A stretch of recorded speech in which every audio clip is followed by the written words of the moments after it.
Welcome back to Edus podcast. നഴ്സിംഗിന് ശേഷം നിങ്ങൾ ദുബായിൽ ജോലി ചെയ്യാൻ ആഗ്രഹിക്കുന്നുണ്ടെങ്കിൽ join with us. DHA Dubai health authority DHA എക്സാമിനെ കുറിച്ചാണ് ഇന്നത്തെ പോഡ്കാസ്റ്റിൽ ഡിസ്കസ് ചെയ്യുന്നത്. Hi sir, welcome to the session. ആദ്യമേ ബേസിക്കലി ദുബായിൽ ഒരാൾ നഴ്സിംഗിന് ശേഷം ജോലി അവരുടെ കരിയർ അവരുടെ ഡെവലപ്പ് ചെയ്യാൻ അല്ലെങ്കിൽ ബിൽഡ് ചെയ്യാൻ ആഗ്രഹിക്കുന്നുണ്ടെങ്കിൽ തീർച്ചയായിട്ടും എന്താണ് DHA എക്സാം എന്ന് അറിഞ്ഞിരിക്കേണ്ടതുണ്ട്. അപ്പോൾ ബേസിക്കലി ഫോർ എ ഫ്രഷർ എന്താണ് DHA എക്സാം അല്ലെങ്കിൽ Dubai health authority DHA exam? So basically നമ്മൾ DHA എക്സാമിനെ കുറിച്ച് പറയുകയാണെങ്കിൽ ഇപ്പോൾ നഴ്സിംഗ് പാസ്സായതിനു ശേഷം GNMO BSCO ഒക്കെ പാസ്സായതിനു ശേഷം നമുക്ക് ദുബൈയിൽ രജിസ്റ്റേർഡ് നഴ്സായിട്ട് വർക്ക് ചെയ്യണം എന്നുണ്ടെങ്കിൽ DHA എക്സാം പാസ്സായിരിക്കണം. അതായത് ദുബൈയിൽ വർക്ക് ചെയ്യാനുള്ള ഒരു ലൈസൻസിങ് എക്സാം ആണ് ഈ DHA അല്ലെങ്കിൽ ദുബായ് ഹെൽത്ത് അതോറിറ്റി നടത്തുന്ന എക്സാം എന്ന് പറയുന്നത്. അപ്പോൾ BSc post BSc GNM MSc നഴ്സുകാർക്കും അപ്ലൈ ചെയ്യാനുള്ള ഒരു എക്സാം തന്നെയാണിത്. അപ്പൊ പലരുടെയും ഒരു കൺസേൺ ആണ് ഈ പ്രത്യേകിച്ച് GC എക്സാം, ഏതൊരു എക്സാം എടുത്താലും ഡേറ്റ ഫ്ലോ എന്ന് പറയുന്നത് വലിയൊരു കൺസേൺ ആണ്. അപ്പൊ ശരിക്കും DHA എക്സാമിനെ സംബന്ധിച്ചിടത്തോളം നമുക്ക് ആദ്യം ഡേറ്റ ഫ്ലോ ചെയ്തിട്ട് എക്സാം എടുക്കണോ അല്ലെങ്കിൽ എക്സാം കഴിഞ്ഞിട്ടാണോ ഡേറ്റ ഫ്ലോ ചെയ്യേണ്ടതെന്ന് പലരുടെയും ഒരു ഡൗട്ടാണ്. ആക്ച്വലി എന്താണ് ഇതിന്റെ പ്രോസസ്? ബേസിക്കലി ഇത് എല്ലാവർക്കും ഉണ്ടാകുന്ന ഡൗട്ടാണ്. അതായത് ഈ ഡേറ്റ ഫ്ലോ കഴിഞ്ഞതിന് ശേഷമാണോ എക്സാം ഡേറ്റ് എടുക്കുക, അതോ എക്സാം ഡേറ്റ് എടുത്തിട്ട് നമുക്ക് ഡേറ്റ ഫ്ലോ ചെയ്താൽ മതിയോ? അതിൽ ബേസിക്കലി DHA സംബന്ധിച്ചിടത്തോളം ഏത് രീതിയിൽ വേണമെങ്കിലും ചെയ്യാം. അതായത് ഒന്നുകിൽ ഡേറ്റ ഫ്ലോ ചെയ്തതിന് ശേഷം നമുക്ക് എക്സാം ഡേറ്റ് എടുക്കാം, അതല്ല എന്നുണ്ടെങ്കിൽ നമുക്ക് എക്സാം പാസ്സായതിനു ശേഷം നമുക്ക് ഡേറ്റ ഫ്ലോ സ്റ്റാർട്ട് ചെയ്യാം എന്നുള്ളതാണ്. പക്ഷെ അതിൽ ബേസിക് ആയിട്ട് കാര്യം നമുക്ക് ഇപ്പോൾ DHAയുടെ വെബ്സൈറ്റിൽ പോയി കഴിഞ്ഞാൽ നമുക്ക് എലിജിബിലിറ്റി ചെക്ക് ചെയ്യാനായിട്ട് കഴിയും. അപ്പം അങ്ങനെ നമ്മൾ എലിജിബിലിറ്റി നമ്മൾ ചെക്ക് ചെയ്തതിന് ശേഷം നമ്മൾ എക്സാം എഴുതുകയാണെങ്കിൽ അതായിരിക്കും കുറച്ചുകൂടെ നല്ലത്. കാരണം നമുക്ക് എക്സാം അറ്റൻഡ് ചെയ്യാനും എഴുതാനും ഒക്കെ കുറച്ചധികം ഫീസ് കാര്യങ്ങളൊക്കെ ഉള്ളതാണ്. അപ്പം അതുകൊണ്ട് തന്നെ നമ്മൾ എലിജിബിലിറ്റി ഒന്ന് ചെക്ക് ചെയ്തതിന് ശേഷം നമ്മൾ ഒന്നുകിൽ ഡേറ്റ ഫ്ലോ സ്റ്റാർട്ട് ചെയ്തിട്ട് എക്സാം എഴുതാം, അല്ലെങ്കിൽ എക്സാം എഴുതിയിട്ട് പിന്നെ ഡേറ്റ ഫ്ലോ സ്റ്റാർട്ട് ചെയ്താലും മതിയാവും. എനിക്ക് തോന്നുന്നത് ഫ്രീ ഓഫ് കോസ്റ്റിൽ നമുക്ക് എലിജിബിൾ ആണോ അല്ലയോ ചെക്ക് ചെയ്തിട്ട് ഈ ഒരു പ്രോസസ്സിലോട്ട് പോകുന്നതായിരിക്കും ഏറ്റവും ബെറ്റർ ആയിട്ടുള്ളത്. അപ്പൊ ഡേറ്റ ഫ്ലോയിൽ നമുക്ക് കുറച്ച് ഡോക്യുമെന്റ്സ് ഒക്കെ സബ്മിറ്റ് ചെയ്യേണ്ടതായിട്ടുണ്ട്. ഏതൊക്കെയാണ് നമ്മൾ മെയിൻ ആയിട്ട് സബ്മിറ്റ് ചെയ്യേണ്ട ഡോക്യുമെന്റ്സ് എന്ന് പറയുന്നത്? ഡേറ്റ ഫ്ലോയിൽ ബേസിക്കലി നമ്മുടെ രജിസ്ട്രേഷൻ, അതായത് നമ്മുടെ പാസ്പോർട്ട്, അതായത് കളേർഡ് പാസ്പോർട്ട് വേണം. അതുകൂടാതെ നമ്മുടെ പാസ്പോർട്ട് സൈസ് ഫോട്ടോസ് ഉണ്ടാകണം.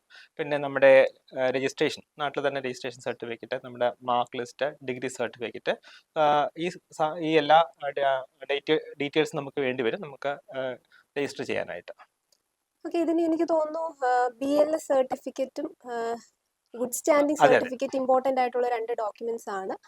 അപ്പൊ എന്താണ് ശരിക്കും ഈ BLS സർട്ടിഫിക്കറ്റും ഗുഡ് സ്റ്റാൻഡിംഗ് സർട്ടിഫിക്കറ്റ് എന്ന് പറയുന്നത്? ആരാണ് ഇത് അപ്ലൈ ഇഷ്യൂ ചെയ്യുന്ന അതോറിറ്റീസ്? ബേസിക്കലി നമുക്ക് DHA സംബന്ധിച്ചിടത്തോളം ഈ ഒരു ഗുഡ് സ്റ്റാൻഡിംഗ് സർട്ടിഫിക്കറ്റ് BLS ഇത് രണ്ടും വളരെ ഇമ്പോർട്ടന്റ് ആയിട്ടുള്ള ഡോക്യുമെന്റ്സ് ആണ്. BLS എന്ന് പറയുമ്പോൾ ബേസിക് ലൈഫ് സപ്പോർട്ട് ആണ്. അതായത് നമ്മുടെ സാധാരണ CPR അങ്ങനെയുള്ള കാര്യങ്ങളൊക്കെ നമ്മൾ ഒരു ട്രെയിൻഡ് ആണ് എന്നുള്ളത് കാണിക്കാനുള്ള സർട്ടിഫിക്കറ്റ് ആണ് BLS. അതുകൂടാതെ ഗുഡ് സ്റ്റാൻഡിംഗ് സർട്ടിഫിക്കറ്റ് എന്ന് പറയുന്നത് നമ്മുടെ കൗൺസിൽ നമുക്ക് ഇഷ്യൂ ചെയ്യുന്ന സർട്ടിഫിക്കറ്റ് ആണ്.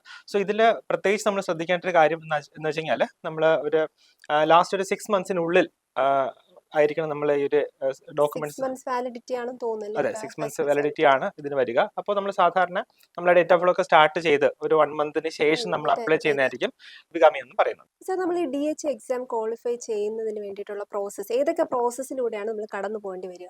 പ്രധാനമായിട്ടും 3 കാര്യങ്ങളാണ് ഇതിൽ വരിക. അതായത് ഒന്ന് ഡേറ്റ ഫ്ലോ, പിന്നെ എക്സാം രജിസ്ട്രേഷൻ, മൂന്നാമതായിട്ട് എലിജിബിലിറ്റി.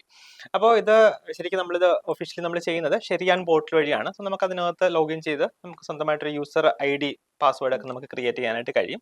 സോ അതിനകത്ത് നമ്മൾ ചെക്ക് ചെയ്യുകയാണെങ്കിൽ നമുക്ക് മനസ്സിലാക്കാം. ഒന്നുകിൽ നമുക്ക് നേരത്തെ പറഞ്ഞ പോലെ ഡേറ്റ ഫ്ലോ കഴിഞ്ഞിട്ട് നമുക്ക് ഡേറ്റ് എടുക്കാം, എക്സാം എഴുതാം. അതല്ല എങ്കിൽ നമുക്ക് ഡേറ്റ ഫ്ലോ സ്കിപ്പ് ചെയ്തതിന് ശേഷം നമുക്ക് എക്സാം അറ്റൻഡ് ചെയ്യാം.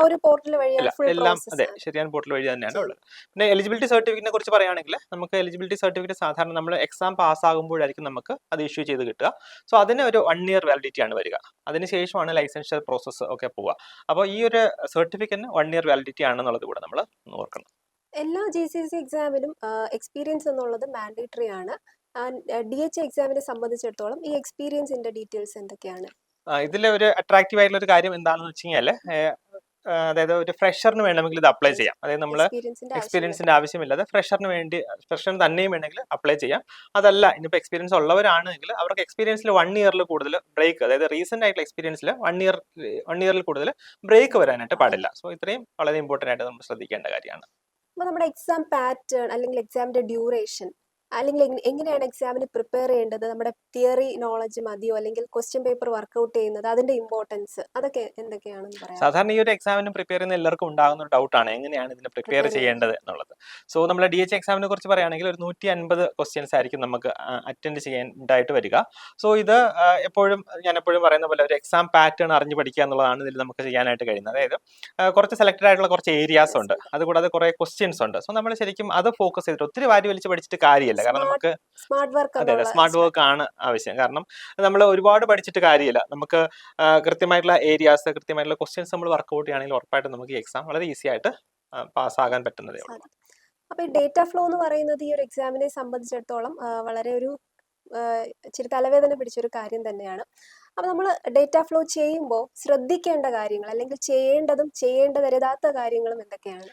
പ്രധാനമായിട്ടും ഡേറ്റ ഫ്ലോയിൽ നമ്മൾ ശ്രദ്ധിക്കേണ്ട കാര്യങ്ങൾ നമ്മുടെ ഡോക്യുമെന്റ്സ് എല്ലാം ഓക്കെ ആയിരിക്കണം. അതായത് അതിനകത്ത് വേറെ മാനിപ്പുലേഷൻസ് കാര്യങ്ങളൊന്നും പാടില്ല. അതായത് നമ്മുടെ സർട്ടിഫിക്കറ്റ്സ് ഉണ്ടാവും, നമ്മുടെ ക്വാളിഫിക്കേഷൻ സർട്ടിഫിക്കറ്റ്സ്, പിന്നെ രജിസ്ട്രേഷൻ, അതുകൂടാതെ നമ്മുടെ എക്സ്പീരിയൻസ് സർട്ടിഫിക്കറ്റ്സ് ഒക്കെ ഉണ്ടാവും. സോ അതിനകത്ത് പ്രത്യേകിച്ച് പറയുന്നുണ്ട് എക്സ്പീരിയൻസ് സർട്ടിഫിക്കറ്റിൽ നമുക്ക് എക്സ്പീരിയൻസ് സർട്ടിഫിക്കറ്റ് ഇഷ്യൂ ചെയ്ത അതോറിറ്റി ആരാണ്, നമ്മുടെ ഹോസ്പിറ്റലിന്റെ പേര്, ഹോസ്പിറ്റലിന്റെ സീല്, നമ്മുടെ ഡെസിഗ്നേഷൻ എന്തായിരുന്നു, ഡേറ്റ് ഒക്കെ അതിനകത്ത് മെൻഷൻ ചെയ്തിരിക്കണം. ഇതിനകത്ത് അതുകൂടാതെ തന്നെ ബ്ലാക്ക് ലിസ്റ്റിലായിട്ടുള്ള ഹോസ്പിറ്റൽസിൽ നിന്നുള്ള എക്സ്പീരിയൻസും അവർ പരിഗണിക്കില്ല. സോ ഇതൊക്കെ വളരെ ഇമ്പോർട്ടൻ്റ് ആയിട്ടുള്ള കാര്യങ്ങളാണ്. ഡോൺസിനെ കുറിച്ച് പറയുകയാണെങ്കിൽ ഈ പറഞ്ഞ പോലെ നമ്മുടെ സർട്ടിഫിക്കറ്റ്സ് എല്ലാം വാലിഡ് ആയിരിക്കണം. അതുകൂടാതെ എക്സ്പീരിയൻസിൽ 1 ഇയറിൽ കൂടുതൽ നമുക്ക് ബ്രേക്ക് ഉണ്ടാകാനായിട്ട് പാടില്ല. സോ ഈ കാര്യങ്ങളൊക്കെ ശ്രദ്ധിച്ചു കഴിഞ്ഞാൽ നമുക്ക് വേറെ ഇഷ്യൂസ് ഒന്നും ഇല്ലാതെ തന്നെ പ്രോസസ്സിൽ കൂടെ കടന്നു പോകാനായിട്ട് കഴിയും. അപ്പൊ DHA ദുബായിൽ സെറ്റിൽ ചെയ്യണം എന്ന് ആഗ്രഹിക്കുന്ന ഒരു നേഴ്സിന് തീർച്ചയായിട്ടും ഈ ഒരു പോഡ്കാസ്റ്റ് യൂസ്ഫുൾ ആയിരുന്നു എന്ന് വിശ്വസിക്കുന്നു. അപ്പൊ കൂടുതൽ അപ്ഡേഷൻസുമായിട്ട് എജൂസ് അക്കാഡമി നിങ്ങളുടെ ഒപ്പം തന്നെ ഉണ്ടായിരിക്കും. Stay tune with us. Thank you sir.